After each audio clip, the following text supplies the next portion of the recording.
be episode 81, right? I think so, yeah. Um, it's like that Kobe number when he scored 81 points against the Toronto Raptors. And I'm wearing my Lakers What the shirt. heck? Did he really score 81 points in a game? Yeah, second most points ever scored in a game under Wilt Chamberlain with Yeah, 100 points. yeah. Um, which honestly, I don't even know how Wilt Chamberlain scored 100 points. Think about scoring 19 more points on top of 81. It's absolutely unfathomable. Wilt Um, is still baby. yeah, yeah. So, quick update though, guys. I got my shoulder finally looked at. So hopefully I should be fine. They put me. People say NSAIDs or NSAIDs? How do you even Incense. NSAIDs? Yeah. You know what?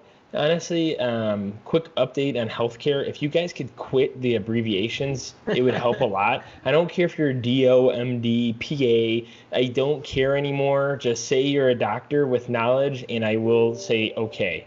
Um, I feel like a lot of people like me, I'm just like, dude, I'm paying you a lot of money. Could we just like make sure like you're qualified? I don't really care about the acronyms and Let, abbreviations.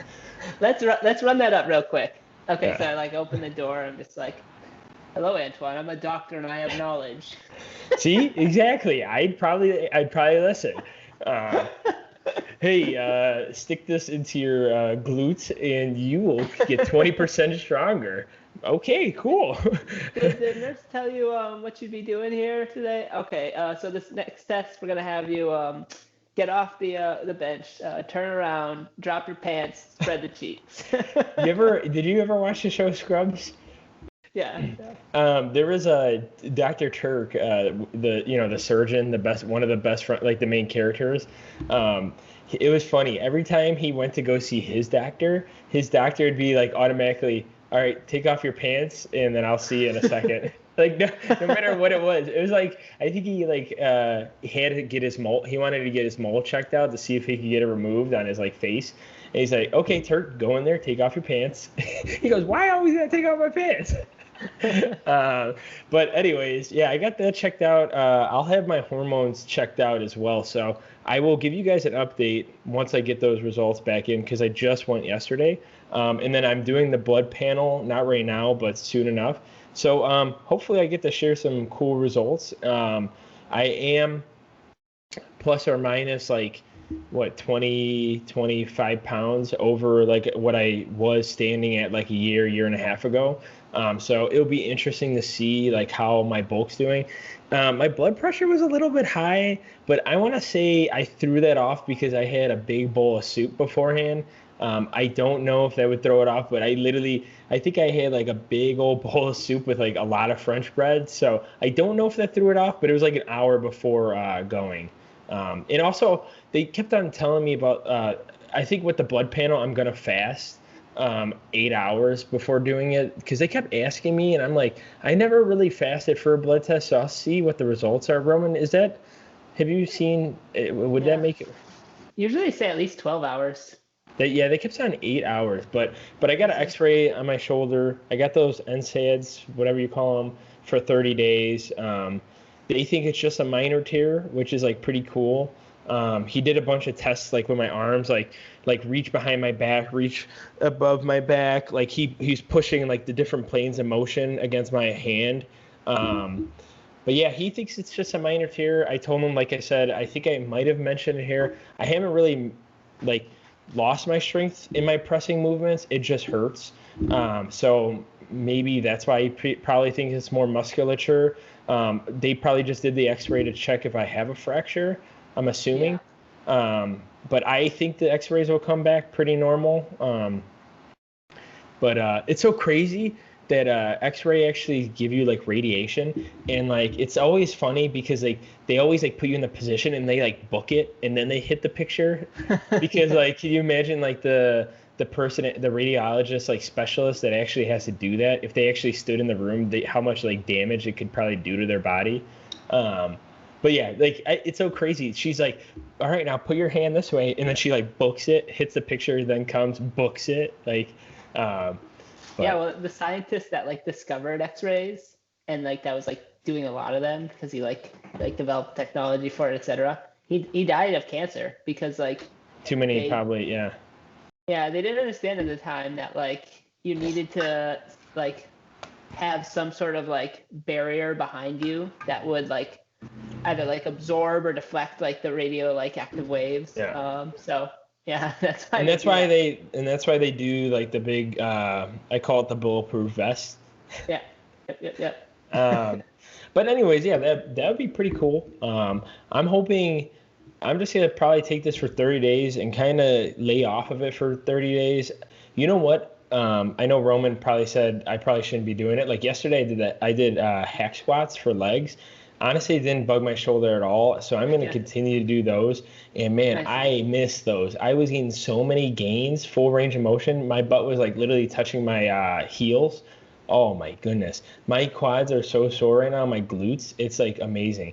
And also too, just so you guys know, I pulled 225 yesterday. I probably shouldn't be doing that, but I pulled it so easy. I bet I can probably pull 405 still, even though I took 4 weeks off deadlifting. So if you 100%.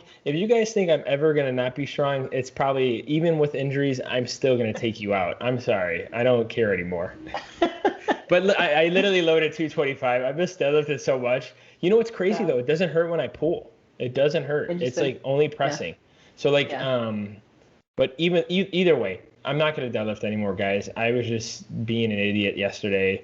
The pharmacist like, make sure he goes, you're a weightlifter? I'm like, yeah. He goes, make sure you're not lifting the shoulder. I'm like, dang it, come on, buddy.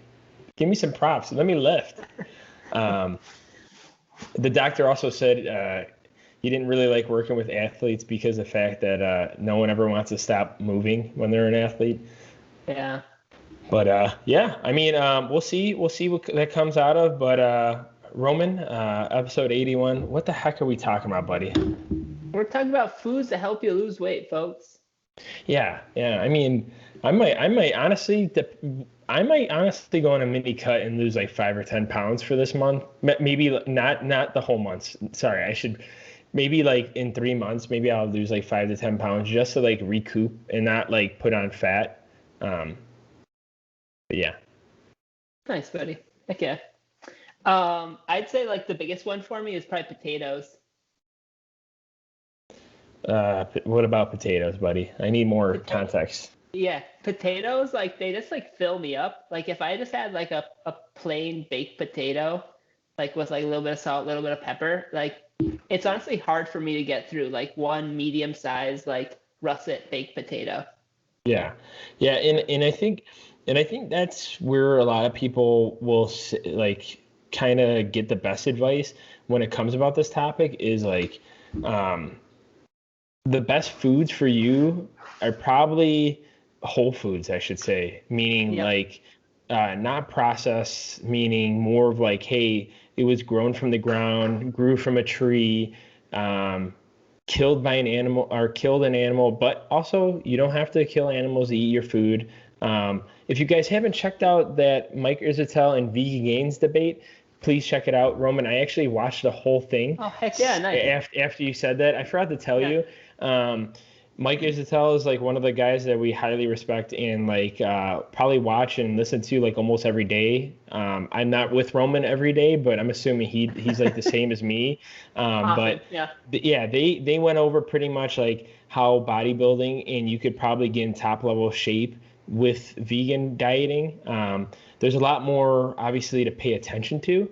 And a lot more to be added within the vegan diet, and Mike Israetel kind of goes into that. And also, it was nice to see Vegan Gains. I was excited to see him approve of someone else because if you guys look Yeah. at Vegan Gains' channel, he doesn't really believe like what anyone else says besides himself, which is Yeah. okay. I mean, that's Or fine. yeah. Yeah. Or like Dr. Avi. Like Yeah, the I know. I haven't really watched too much Vegan Gains. I think that was the yeah. first time I watched them in like years. Honestly, I Yeah. started watching Vegan Gains in like college, and Yeah. college was almost 10 years ago. Like me, I think like in like a year or two, it'll be 10 years. So like I feel like Omar Isuf, Hodge Twins, and like Vegan Gains were like the first YouTube channels I've ever watched, and like Mark Bell. And then like I don't really watch them anymore, to be honest. I Yeah. don't. Um, You but moved yeah, on. yeah, but honestly, yeah, to start this like episode, I think like I was saying, like when it comes to like finding foods to help you lose weight, I think whole foods and not processed foods are probably your best bet. Also, if you're keeping your fiber a little bit higher, not too high, because obviously those can have negative like impacts. Um, but like make sure you're keeping those fibrous foods in like tune with your dieting. Um, Roman, besides like russet potatoes, like what do you kind of usually typically eat like when it comes to like your diet when it comes to losing weight? Protein. I actually did a pretty shitty job, I think, of like keeping my protein high. I was probably like on like a much lower end of what I would do like the next time. But I think in regards to trying to maintain as much lean like tissue that like you have Yeah. when you're on a diet, especially like an extended diet. If it's something like, like a mini cut, like 2 to 4 weeks, maybe not as important, but it still could be because on a mini cut you're going to be you're going to be in a much harsher deficit, like maybe 500 to 750 like kilocalorie deficit, maybe like upwards of 1,000 kilocalories, depending on like the size, the need, like what the goal is for the mini cut, et cetera, et cetera. But one of the things that Dr. Mike had talked about, and I believe 3DMJ is a big fan of this also. So the typical recommendation for somebody that is regularly resistance exercise training, so 3 to 4+ times a week on the regular, without the absence of any type of like kidney or like liver disease, is typically 1.8 grams per kilogram of body weight, up to 2.2 grams per kilogram of body weight. So that's what like gets you to that like 1 gram per pound of body weight. Like 1 pound is roughly 2.2 kilograms. But when you're on a diet and you're trying to lose fat and maintain as much lean tissue as possible, the recommendation, it actually bumps up to 2.5 grams per Yeah. kilogram, all the way up to 3.1 grams per kilogram to maintain as much lean tissue as possible. Yeah. Because yeah, go ahead. I was gonna say is to Roman's point when I was doing those two bodybuilding shows in 2016, March and October. I think I want to say I weighed in at like 168 the first show, and the second one I think I dieted just a little bit more, and I weighed like 162. And I think I was eating around like 180 to 195 grams of protein towards the end of it. I probably could have ate a little bit more, but yeah, I was pretty much almost like 190, 95, topping out. I was getting 30 extra like grams pretty much when I was getting to the end towards the diet. Yeah, and protein's really good for like helping you to feel full, like that satiety aspect. So that's, I mean, it's a must if you want to maintain as much lean tissue as possible. Yeah, yeah, and like Roman was saying with like the protein intake, we mentioned like the fiber intake, and then and like what I was mentioning to the vegan style, like Roman and I are pretty much pro like whatever diet you eat. We I honestly couldn't care less. I mean, Mike Isatel did bring up a point, like if it was more bioavailable and like pricing, like I'm pretty sure anyone would try the vegan diet. But see, the thing is when you have a full-time job, you have family, you have friends, it takes a lot of time to do that research and get those health checks. So if you ever explore like another diet, when it comes to like, pescatarian, vegetarian, vegan, you kind of, like Roman and I were saying in the last podcast or the podcast before, I would say get those blood tests, like every like 2, 3 months instead of like once a year or twice a year, because you want to make sure you're still getting those adequate levels of like supplements slash, or if you can eat a little bit differently when it comes to those vitamins and everything in those levels within your blood. So you want to make sure like that's going appropriately. But yeah, I mean, like common foods, honestly, like Roman was saying, like russet potatoes is like such a good one to stay full on. And also too, like a whole potato, depending on the size, is, it could be like 50 to 60 grams of carbs, or it could be like 100 to 150, depending on the size of it. And, that's going to allow you to be more successful when you're feeling more full. And I think something like a russet potato is a good choice. Honestly, if another like tip when it comes to like just protein and like those foods that will keep you full, I would tend to also too is eat a lot of vegetables and fruits. Obviously, don't eat too many vegetables to the fiber points. But if you're a person that doesn't like to cook greens, I would try